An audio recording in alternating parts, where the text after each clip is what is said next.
So I'm joining a little bit late, but Lee Sin is not the best counter into this Wukong first pick, considering it is a heavily neutered champion, even though you do have a pretty good interaction of kicking Wukong out of the team fight.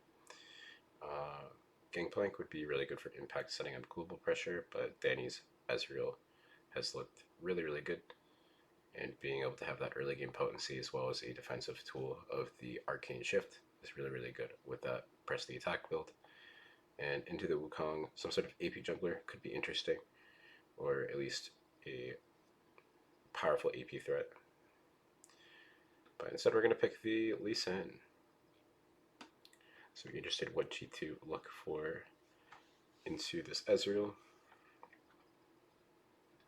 Ezreal is one of the better early laners, but some folks have been looking to outscale it with the picks like Kai'Sa, or neutralize the lane with Jhin. With Kai'Sa, we could see Nautilus Leona coming through. Possibly taking the Leona away from the Ezreal is probably what we're looking at.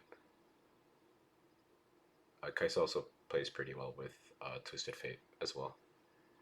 And Evil Geniuses can't really die into them.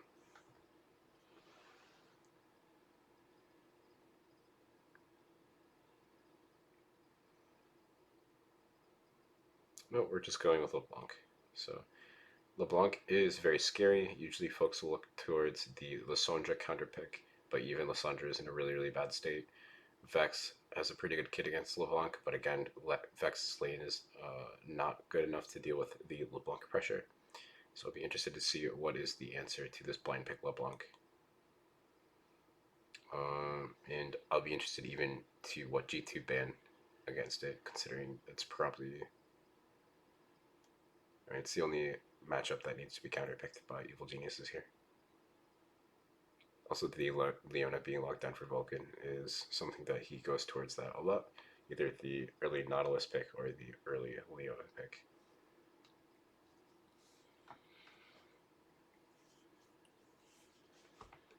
Banning different carries alongside the Kai'Sa. I'd imagine this is a Rakan and then a Nautilus ban to follow. Twisted Fate banned away.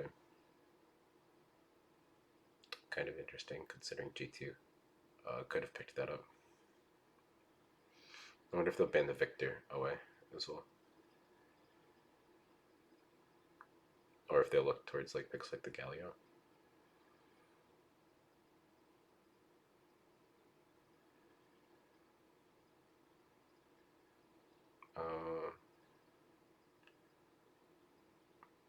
Also, I'm thinking what they'll pick into Ezreal Leona. The Pike is interesting. I think Pike is actually a better band than the Nautilus. Considering if Targamas is known for it, they've played the duo a lot in the bot lane. GP is going to be banned, which means it could be some sort of like blind pick orange situation, but Broken Blade has a lot of counters for it.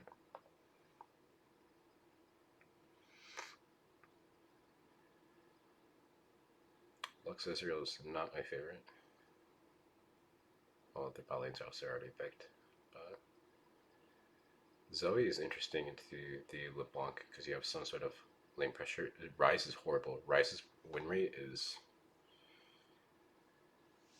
I think I saw something that like the mana tank Ryze had a lower win rate than Cleanse Ghost Nunu. Like folks were genuinely trying to run it down. So be interested to see what G2 look for that. But having the global pressure is generally what is good into the LeBlanc, hence the Twisted Fate and the GP bans. But I don't think Ryze is the answer. And if you go Galio, you're gonna get Longsword poked by LeBlanc just by auto attacks alone. So we'll see what the support is for this bot lane. I'd imagine it would just be the Ryze or the Nautilus into the short range Ryze. Yeah. And following it up, we give counter pick for... Oh, this is actually great. Yeah, the Mordekaiser for Evil Geniuses. This could actually really be big. Nautilus is like a fake champion. So if you steal him, the engaged threats... I guess you still have engaged threats if you do take Nautilus out of the fight. But G2 should have been more cognizant of this matchup, which has only gotten better after the buffs to the movement speed on passive. So Broken Blade's going to really have to smurf this to actually win.